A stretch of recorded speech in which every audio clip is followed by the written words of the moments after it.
이번 성경학교를 이번 특별 새벽 집회, 우리가 두려움에 대한 말씀을 나누고 있습니다. 두려워하지 않기 위한 우리의 하나님이 우리에게 주신 은혜들을 나누고 있습니다. 첫째 날은 여호수아의 두려움을 보았습니다. 그 두려움은 우리가 충분히 생각할 만한 두려움이죠. 갑작스럽게 지도자가 됐고 이제 큰 전쟁을 앞둔 아무도 가보지 못한 길들을 가야 하는 그 지도자의 위치에선 여호수아의 두려움은 정말 말할 수 없이 큰 두려움이었을 것입니다. 그러나 하나님은 그러한 여호수아에게 찾아가 주셔서 하나님의 큰 위로를 주시죠. 어제는 아브라함의 두려움을 바라보았습니다. 삶에 큰 문제는 없어 보이지만 구조적으로 소망할 수 없는, 자녀가 없기 때문에 그의 미래가 답보되어 있지 않은, 그래서 모든 일을 해도 한숨만 나올 수밖에 없는 그러한 진듯한 두려움이라고 해야 되나요? 그런 두려움에 눌려있는 아브라함의 두려움, 또한 이삭의 두려움을 보았습니다. 그 두려움 가운데 또한 위로하시는 하나님을 만나게 되었다라는 얘기죠. 오늘은 기드온이라는 사람의 두려움을 한번 보기를 원합니다. 이 사람의 두려움은 이 앞에 있는 두 사람의 두려움과 약간 또 결이 다른 두려움입니다. 어떻게 보면 또 우리들에게 자주 있는 그런 두려움이죠. 자주 있다라기보다는 우리들의 습성과 같은 그러한 두려움이다라는 생각을 하게 됩니다. 결론적으로 먼저 말씀을 드리자면 이 기드온의 두려움은요, 이렇게 말씀드릴 수 있을 것 같습니다. 프로 두렵너, 우리 요즘 프로 근심너 이렇게 얘기하는 것들이 있지 않습니까? 그러니까 이분은 두려워하는데 프로입니다. 그러니까 성격 자체가 그냥 너무 모든 게 다 두려운, 그렇게 한마디로 말하자면 약간 좀 비겁하고 용기가 없고 찌질한 그러한 어떠한 면모들을 갖고 있는 그런 사람이었다는 거죠. 이 말씀을 다시 한번 묵상하면서 쭉 이렇게 봤더니 이 기드온의 일대기가 너무 재미있어요. 이게 엄청난 성장 드라마처럼 다시금 보여지게 되어졌습니다. 기드온이란 사사는 여러분들 많이 들었을 것입니다. 300용사와 기드온. 이 배경이 사사기인데 미디안이라는 민족 가운데 이스라엘이 굉장히 어려운 탄압을 받고 있었던 그런 때입니다. 이 사사기를 보면 이스라엘 민족이 죄악을 저지르면 다른 이방 민족에게 공격을 당하고 지배를 당하는 그러한 일들이 쭉 되어졌었는데 그 여러 지배했던 지배 민족들 가운데 아마 이 미디안이 제일 악독하지 않았을까라는 생각들을 해보게 됩니다. 왜냐하면 이 미디안은 꼭 이 추수 때가 되면, 파종할 때가 되거나 추수할 때가 되면 때로 다 몰려옵니다. 그래가지고 하나도 남기지 않고 다 쓸어가는 그런 아주 말하자면 잔인한 그런 면모를 보였다는 거죠. 하나도 남겨놓지 않고 그냥 보이는 족족 다 앗아갔다라는 얘기죠. 그래서 이 이스라엘 민족들이 너무너무 그게 힘들어서 산에다가 굴을 파고 산에다가 자기네들의 은신처를 만들고 웅덩이를 만들고 산에다가 조그맣게 자기의 피신처를 만들면서 그렇게 살아갈 수밖에 없을 정도로 굉장히 큰 어려움 가운데 있었던 그런 시기였다라는 얘기죠. 그 가운데에 이 기드온이라는 사람을 하나님께서 찾아가 주십니다. 근데 그때 기드온이 뭘 하고 있었느냐면 포도주 틀에서 밀을 타작하고 있었다, 이렇게 말씀은 적고 있습니다. 포도주 틀은 그렇게 크지 않다고 합니다. 포도주 틀은 집 안바닥이 있을 만큼 그냥 아주 큰, 우리나라 하여튼 김장 담글 때 쓰는 큰 다라이가 표준 말인지 모르겠지만 큰 이런 그 거에 한 몇 배 정도나 될까요? 이제 깊고 이제 그런 거다란 이제. 그러나 밀을 타작하는 거는 대부분 마당에서 집안 뜰을 벗어난 마당에서 타작을 한 거죠. 근데 그 포도주 틀 안에서 밀을 타작한다고 거기서 꼼지락꼼지락하고 있었다는 얘기죠. 왜냐하면 미디안 사람들이 그걸 보게 되면 저 집에 식량이 있구나, 그럼 다음에 또 뺏길 게 너무 분명하기 때문에 아예 거기서 굉장히 소심하게 밀을 타작하고 있었던, 어떻게 보면 진짜 굉장히 소심하고 두려움이 많은 그런 사람이었다는 얘기죠. 그런 사람을 하나님께서 찾아가 주십니다. 그리고 내가 너를 통하여 이스라엘 민족을 구원해내겠다라고 말씀을 하십니다. 그럴 때 이 기드온이 나는 너무 작은 사람이라고. 우리 집안은 이스라엘 민족 지파 중에서 작고 그 중에서 우리 집안은 작고 우리 집안 중에서 나는 되게 작은 존재라고.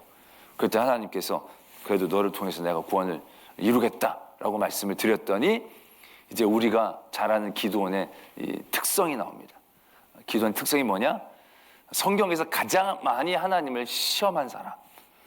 그 특성이 나옵니다. 그럼 내게 표징을 달라고. 여기 가만히 계시라고. 내가 가서 예물을 갖고 올 테니까 올 때까지 가만히 계시라고. 그래서 예물을 가지러 갔는데 예물도 적게 준비한 게 아니에요. 염소 새끼 하나를 준비하고 이 가루도 꽤 많은 양의 가루를 준비해 온 거예요. 그러니까 시간이 적지 않게 걸렸을 것 같은 거죠.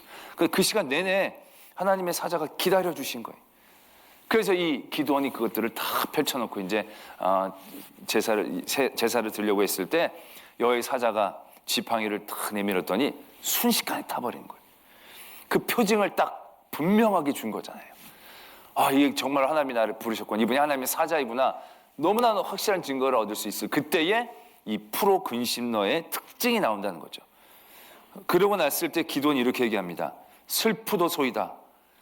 주 여호와여, 내가 여호와의 사자를 대면하여 보았습니다. 이게 왜 슬프냐면 여호와의 사자나 여호와를 보면 죽는다는 설이 있었습니다. 그렇기 때문에 이 기드온은 그 순간 그 한 가지의 설이 머리에 떠올라서 슬프고 절망하고 두려워하기 시작했다는 겁니다. 이 전의 상황은 어떻습니까? 분명히 자기가 요청한 거거든요. 내가 너를 통하여 구원하겠다라고 얘기했을 때 그럼 잠깐 기다려서 내 예물을 받아달라고. 그래서 그분이 그걸 예물을 지팡이를 탁 해가지고 예물을 쫙 받아주시고는 싹 사라져 버리신 거거든요. 그건 이 기드온에게 표징을 준 겁니다. 내가 너와 함께한다. 내가 너를 도와서 구원의 역사를 이루겠다. 표징을 준 건데도요. 그 표징받은 기쁨이나 감사 이런 건 없고요. 근심과 두려움이 먼저 그를 찾아오게 되어진다는 거죠. 그 근심과 두려움이 이 사람에게는 아주 습성이 된 거죠. 큰일 났다. 이게 내가 하나님의 사자를 그냥 받네. 이제 내게 남은 건 그냥 죽는 일밖에 없는 것인가? 그런 두려움 가운데 휩싸이게 된 거죠. 그때 바로 또 하나님이 그에게 평안을 외치십니다. 여호와께서 그에게 이르시되 너는 안심하라. 이건 원어적인 표현으로 보면요. 안심하라라기보다는 평안. 그냥 확 소리 질러주는 아주 강력하게 그에게 선포해 주시는 그러한 느낌에 가깝다라는 얘기죠. 평안이다. 두려워하지 말라. 너 죽지 않을 것이다.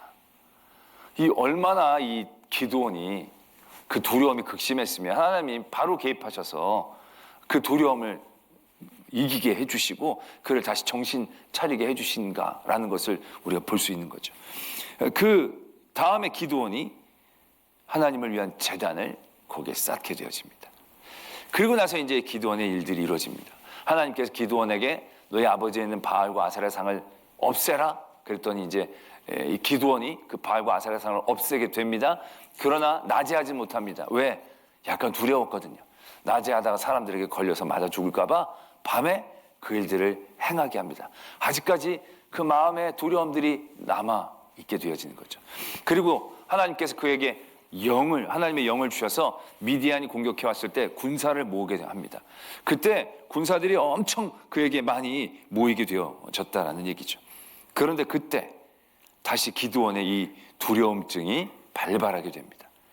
그리고 우리가 아는 그 말도 안 되고 정말 하나님께서 그걸 들어주신다는 게 너무 놀라울 정도의 하나님을 시험하는 일들이 그때 행하죠. 뭐냐면 양털 가지고 하나님을 시험하는 거죠. 하나님, 정말로 하나님이 나를 통해서 하나님이 이스라엘 구원하시려고 한다면 내가 양털 한 뭉치가 놓겠는데 이 다른 데는 이슬이 젖지 않고 이 양털에만 젖게 해주십시오. 이렇게 이제 하나님 앞에 말하자면 간구를 드리는 거죠. 우리가 잘 알다시피 그 다음날 아침에 일어났더니 양털을 짰는데 양털에 물만 쫙 하고 이쪽은 하나도 젖지 않은 거예요, 땅이. 그럼 그 정도면 오케이 하고 지나갔었어야 되는데 기드온이 거기서 멈추질 않고 딱 한 번만 더. 이번에는 바꿉시다. 양털은 젖지 않고 땅만 젖게 해달라고. 근데 하나님이 오케이. 정말 그렇게 된 거예요. 이제 뭐 기드온이 굉장한 확신을 얻을 수 있었지 않았겠습니까? 그래서 사람들이 딱 모인 걸 봤더니 32,000명. 근데 하나님이 줄여서 300명만 데리고 가게 하십니다. 이제 데리고 가야 되는데 그 전에 그런 놀라운 증거를 이미 벌써 표징을 2번이나 봤잖아요. 근데 기드온의 마음이 편치 않은 거예요. 그래서 하나님이 기드온을 찾아가 주세요. 그리고 하나님께서 기드온에게 이렇게 말씀하세요. 진영으로 내려가서 내가 그것을 너에게 넘겨준 것을 네가 확인하고 와라. 그래서 기드온이 자기 부하랑 같이 미디안이 막 진짜 떼처럼 모여있는 거기 진영으로 이렇게 몰래 들어갑니다. 들어갔는데 어떤 장막 옆에 딱 기드온이 있는데 그 장막 안에 있는 사람들이 얘기를 하는 게 딱 들리는 거예요. 그 수없이 많은 장막 중에 자기가 딱 갔는데 그 장막에서 그 사람이 딱 얘기를 하는데 이렇게 얘기를 하는 거예요. 내가 어제 꿈을 꿨는데 뭐 보리떡 하나가 왔는데 이 진영에서 이 진영을 막 쓸었다. 이거 뭐냐. 그랬더니 그 앞에 있는 사람이 친절하게 해석까지 해주는 거예요. 그 사람이 이 꿈은 어떤 꿈인가 하면 이게 기드온인 것 같은데 이 기드온이 우리를 와서 우리를 다 이렇게 무너뜨리는 그런 꿈인가 보다. 자기네들끼리 그 얘기를 하는 거예요. 마치 이게 먼저 기드온 들으라고 얘기하는 것처럼 꿈을 얘기하고 꿈의 해석까지 다 해주는 거예요. 이 정도 되면 기드온이 안 믿을래 안 믿을 수가 없는 상황이 되어진 거죠. 그러고 나서 기드온이 다시금 용기를 얻어서 올라와서 싸워서 이겼다 라는 얘기를 적고 있다는 거예요. 저는 전에는 기드온이 이 사람 왜 이렇게 하나님을 많이 시험하나, 이게 진짜 간이 부었나, 이 사람이 그냥 한 번만 얘기해 주셔도 되는 걸 양털을 적셨다가 바뀌었다가 뭐 하나님하고 장난치나, 이 사람 너무 심한 거 아닌가 라는 그런 생각들을 해보게 되었는데, 저는 이 사람의 이런 기드온의 모습을 보면서 그런 모습이 연상되기 시작하는 겁니다. 예전에 화장실이 집하고 떨어져 있었던 적이 있었습니다. 저도 어렸을 때는 저희 집에 안에 화장실이 없고 바깥에 화장실이 있었던 적이 있었습니다. 어렸을 때. 다 저 미개하게 쳐다보시면 다 여러분 그런 데서 살아놓고서. 근데 그때 보면 꼭 저녁에 안 가려고 조절을 잘 하지만 너무 저녁에 급할 때 가야 될 때가 있지 않습니까? 그럼 그때 혼자 가는 게 너무 어렵지 않습니까? 어려울 때는. 그러면 꼭 어떻게 합니까? 형제들끼리 둘이 가면서 서로 품앗이 할 때도 있지만 이제 부모님을 이제 꼭 하나 끌고 가죠. 대부분 어머니가 끌려 나오시죠. 그럼 어머니가 끌려 나오시면 엄마 같이 들어오지 못하게 하고 밖에 서 있게 한 다음에 아이들이 안에 가면 어떻게 합니까? 일을 보다가 밖에 조용하면 엄마 그러면 이러고 좀 이따 엄마 그러면 그런 거 있지 않습니까? 그러면서 이제 소리를 들으면서 평안하게 그에서 일 치르고 나오는 이제 그런 장면들이 연상이 딱 되는 거예요. 기드온의 모습이 딱 그래요. 너무 두려움이 많고 너무 어린 그런 영혼. 늘 겁이 많아서 모든 일들 중에 제일 겁나는 일들만 생각하고 그것 때문에 눌려있는. 지금 미디안이 어디 있는지도 모르는데 포도주 틀에서 밀을 타작하고 있고, 하나님께서 표징을 주셨는데도 그 표징을 받아들이기는커녕 하나님을 만났다는 것만으로 죽겠다라는 얘기, 어떤 전설 같은 얘기를 듣고 나서 또 그것 때문에 두려워하고, 양털 갖고 하는데도 그것도 또 뒤집어가면서 끊임없이 확인하는 이 어린 기드온, 모든 것들을 두려워하는 이 기드온. 기드온에게는 어떻게 보면 두려움은 DNA에 이미 잠재되어 있는 것 같은 그러한 사람이었다는 얘기죠. 그런데 그러한 기드온을 하나님께서는 정말로 찾아가서 하나하나 부를 때마다 그만 불러, 나 밖에 있으니까, 이렇게 얘기하시는 게 아니라 그냥 부를 때마다 그래, 나 여기 있다, 나 여기 있다, 나 여기 있다. 그래서 그가 성장하면서 그 모든 일들을 완성할 수 있을 때까지 그와 늘 동행하시고 그를 끌어주시는 그런 하나님이 보여지게 된다는 얘기죠. 근심이 특기인 분들의 근심을 이겨내는 건 쉽지 않습니다. 뭐든지 다 근심이 돼요. 잘 돼도 근심, 못 돼도 근심, 배고프면 배고파서 금식, 배부르면 배불러서 금식, 이러지 않습니까? 걸어가면 걸어가서 금식, 뭐 차 타면 차 타서 금식이래, 근심. 뭐 병이 있으면 병이 있어서 근심하고 바이러스가 지나가면 또 근심이 되는 거예요. 왜? 또 다른 바이러스가 오면 어떡하나. 그냥 근심이 특기인 분들이 많아요. 나도 보면 어떤 우리 성도님들을 보면 모든 게 근심이에요. 목사님 큰일 났어요. 모든 게 다 큰일 났어요. 들어보면 그렇게 큰일은 아닌데 그분에겐 다 큰일이에요.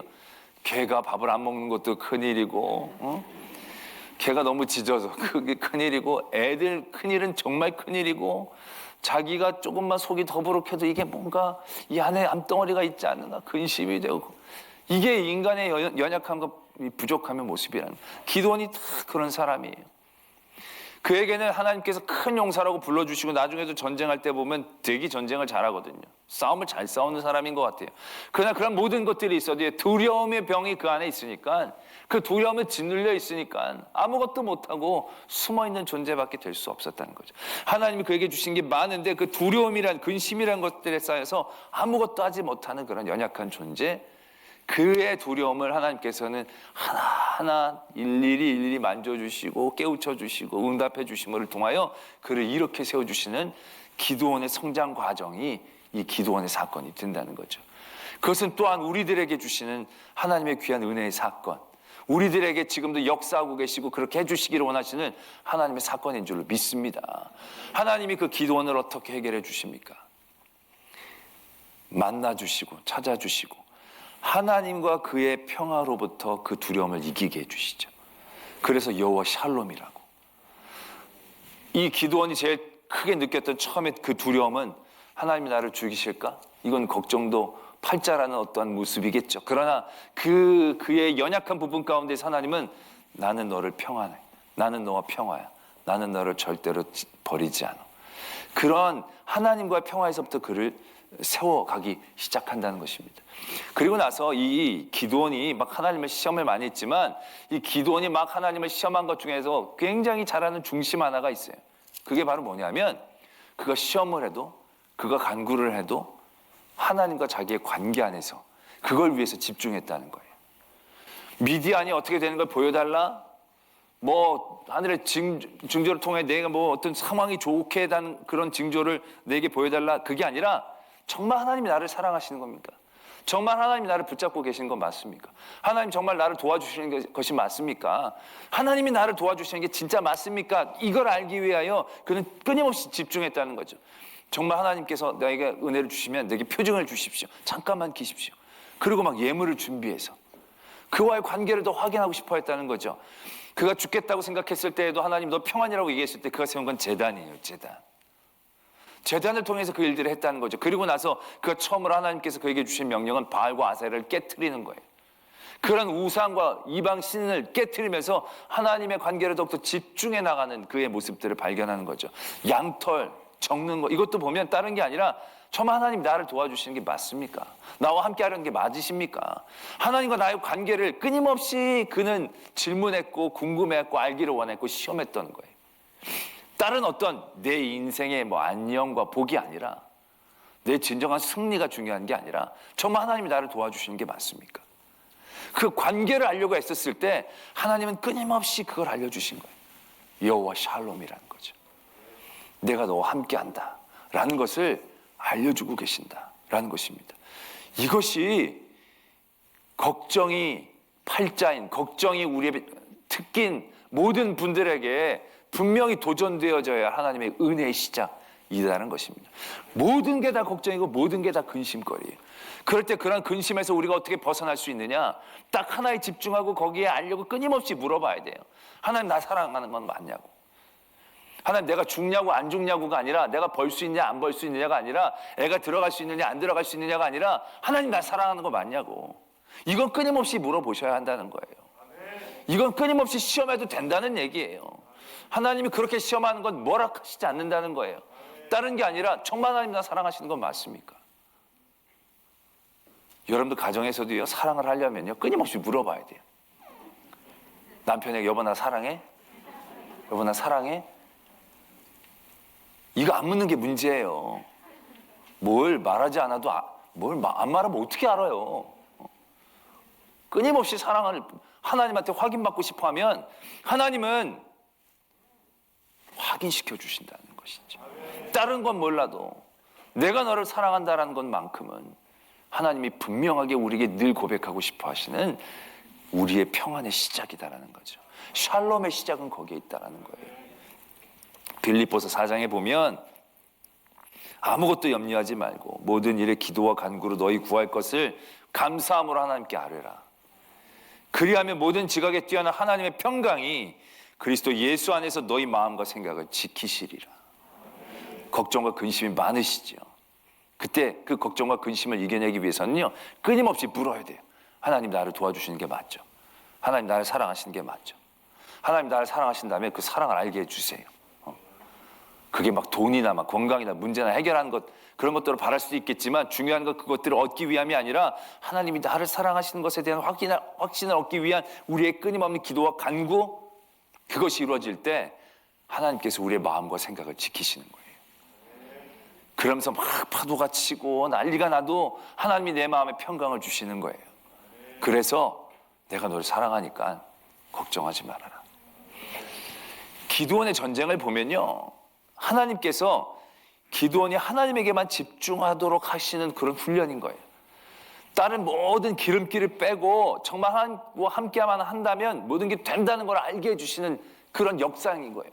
그래서 32,000명이 모였을 때에도 제하라, 그 겁난 사람 돌아가라, 10,000명 남았을 때도 10,000명 갖고도 안 되고 물을 먹게 해가지고 딱 300명만 남긴 거예요.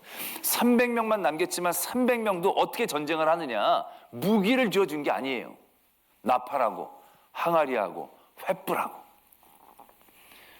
이건 무엇을 의미하는 것입니까? 다른 여타의 도움, 다른 어타의 여러 사회, 세상의 어떤 상황과 조건 가운데서 역사가 일어나는 게 아니라 하나님이 하신다는 거죠. 기드온이 알고 싶어 했던 그것을 하나님께서는 역사하신다는 거예요. 나팔과 횃불과 항아리로 어떻게 그 모래와 같은 대적을 이길 수 있어요? 되는 거예요. 나팔로 소리 지르고 항아리께서 정신없게 만들고 횃불로 흔들면 서로 자기네들끼리 연합군이니까 여기서 막 서로 싸우고 막 해가지고 자기네들끼리 싸우다가 도망가고 난리가 나면서 그냥 쫓아가서 이삭 줍듯이 치면 되는 거예요. 그런 계획을 누가 해내? 아무도 그런 계획을 세울 수는 없어요. 하나님만이 하신다는 거죠. 모든 세상의 기름기 딱 빼고 정말로 순도 100%의 하나님께서 하신 역사를 보여주시면서 그 겁많은 겁쟁이 기드온에게 하나님은 담대함을 주시는 거죠. 아니, 하나님이 일을 하신다는 신뢰를 주시는 거예요. 그래서 나중에 전쟁이 끝나고 나서 사람들이 기드온에게 너 왕해라, 너가 우리를 다스려라. 그랬더니 기드온이 딱 뭐라고 얘기합니까? 나는 여러분의 왕이 아닙니다. 우리의 왕은 하나님 한 분이십니다. 다 그렇게 고백할 수 있다는 거죠. 아무것도 염려하지 않고 오직 모든 제 기도와 간구로 하나님의 관계에 집중할 때 나의 마음을 지켜주신다는 거죠. 그 뒤에 빌립보 4장 그 뒤에도 이런 말씀이 있지 않습니까? 내가 궁핍에 비천에 처할 줄도 알고 풍부에 처할 줄도 알고 배부름과 배고픔과 풍부와 궁핍 모든 처하는 상황 가운데 일체의 비결을 배웠다. 이 놀라운 얘기 아닙니까? 우리는 아까도 말씀을 드렸지만 비천할 때도 걱정하고 풍부할 때도 걱정해요. 수시로 모든 상황과 환경들이 걱정할 거 투성이에요. 우리의 삶은 그럴 때가 많아요. 애들이 잘 되면 교만할까 걱정되고 못 되면 절망할까 걱정되고 다 그런 걱정이에요. 안 모이면 믿음이 떨어질까 봐 걱정이고 모이면 전염병이 돌까 봐 걱정이고 다 지금 우리 걱정이 그런 걱정이에요. 그러나 우리가 그러한 모든 일들 가운데 하나님의 마음의 평강이 우리 안에 있게 되어진다면 애들이 잘 되면 감사, 못 돼도 감사, 모이면 모여서 감사, 또 병에 걸리면 병에 걸려서 감사, 그런 모든 상황의 일체의 비결을 배우는 놀라운 하나님의 평안이 우리 안에 있게 되어지는 것이죠. 그 과정들이 여호와 샬롬이라는 거죠. 하나님과 나의 평안, 그 관계에 대하여 더욱더 집중하고 그 안에 끊임없이 떼쓰며 하나님 나를 사랑하시는 게 맞죠, 나를 지켜주시는 게 맞죠, 이것이 되어진다라고 할 때 어떤 상황, 어떤 환경 가운데서도 하나님께서는 우리의 마음과 생각을 지켜주시고 모든 상황에서 일체의 비결을 주시면서 두려움과 근심이 아니라 감사함과 담대함으로 나아가는 은혜를 주실 줄 믿습니다.